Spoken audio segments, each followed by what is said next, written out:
The Lord does not dwell in dirty houses. He is holy, He is clean and righteous.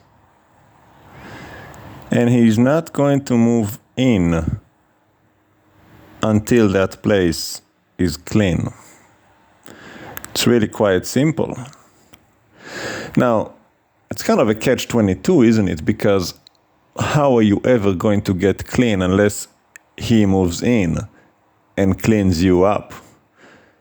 Because the truth be told, we are incapable of scrubbing every corner, washing every aisle, doing everything in our minds to become perfect for God.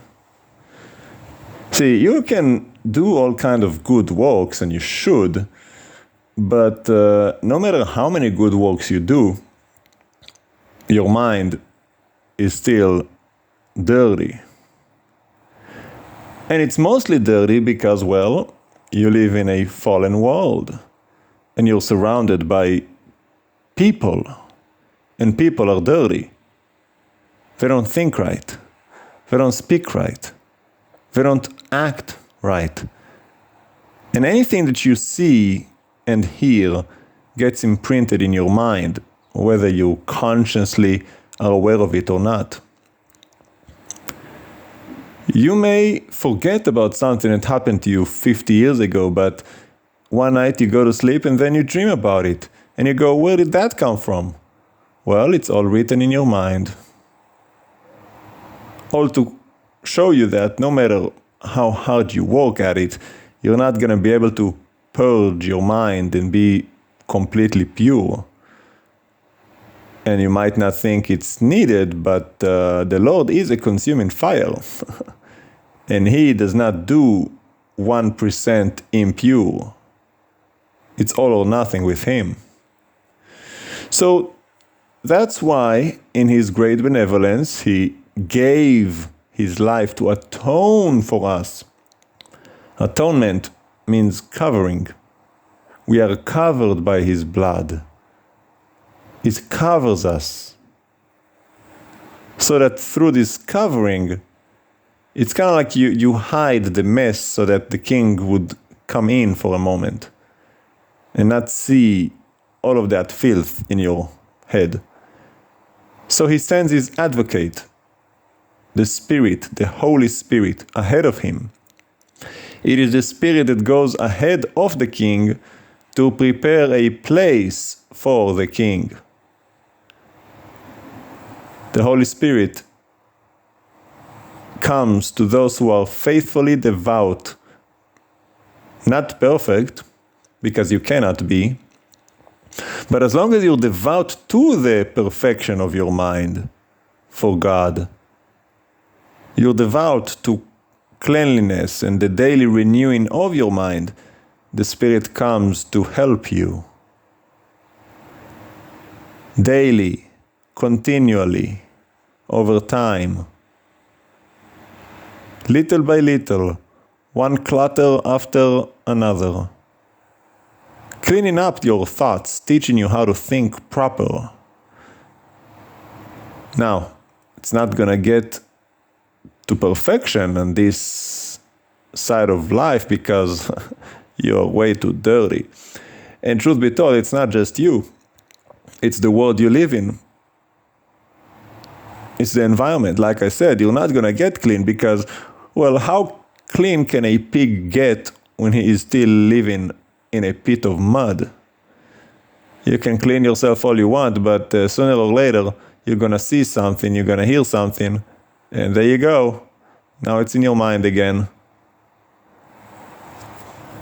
What can you do? I despise it whenever I hear people curse and swear because I'm trying to purify my mind.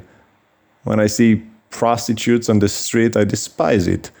Half-naked women, of course I look away as soon as I get a glance of them, but you live in this world, so what can you do?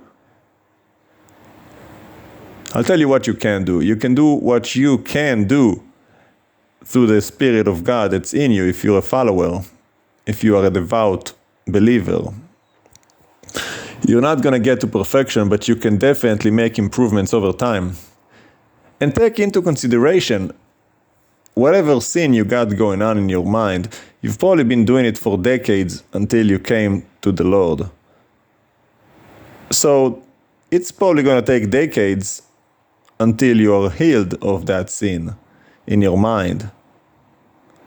That you stop thinking about it, that you stop acting like it. It takes time. Healing happens, but it's not instantaneous, especially not in the spirit. Much more complicated than the flesh. And that's why we get grace. The Lord gives grace because, well, we have no other choice. We're not going to get there. But that's why we have the hope of the millennial kingdom when Mashiach comes back, teaches Torah out of Yerushalayim. The word of Adonai comes forth from Zion. 1,000 years of just righteousness so that we can all be purified and purged.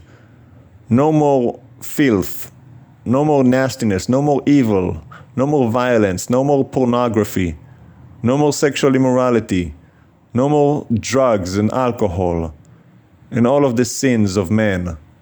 1,000 years of rehab, if you will, spiritual rehab from sin, where he's going to write his Torah on our hearts, Jeremiah 31.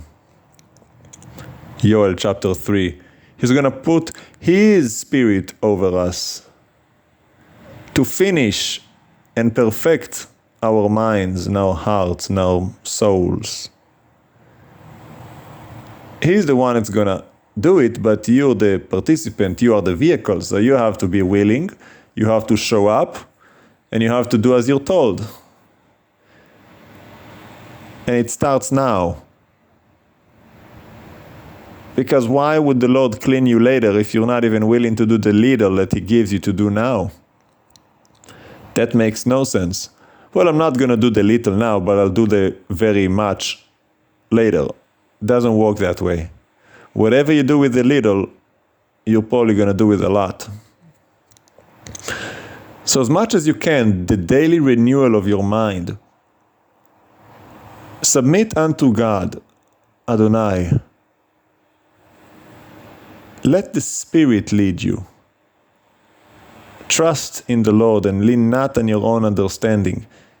If you are, like I said, devout and faithful, the Lord will direct your path.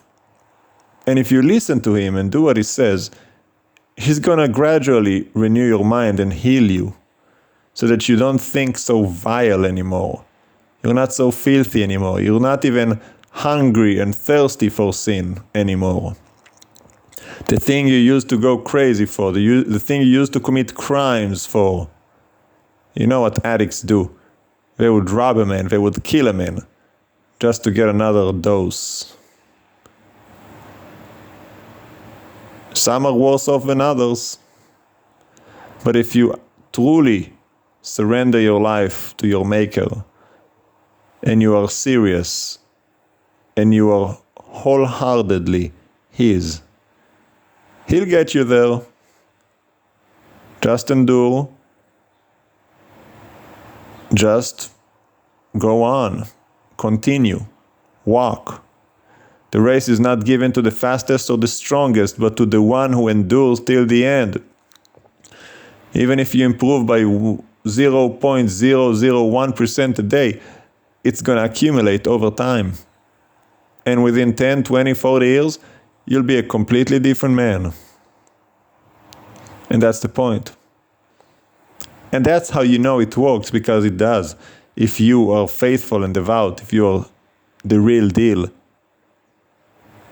The Spirit of God is real, and it works. So if you're not changing, it's not God, it's you. You're not devout, you're not serious. If that is your main goal in your life, you surrender your being to your Maker to do His will, you'll change, you'll get better. He will heal you because you are now His property. You are His home. You are His son and daughter. He wants to dwell in you, therefore he's gonna clean you. It's like, well, it's my property, I'm gonna take care of it. Gonna clean up all that mess. So remember that. You're not gonna be perfect, but that's no excuse to not do what you can do, because we all have a responsibility. Remember the guy with the talent? Well, you've only given me one talent. Yes, and you're supposed to do what you can with that one talent. If you have more, much more will be required. But we are all required to do what we can do.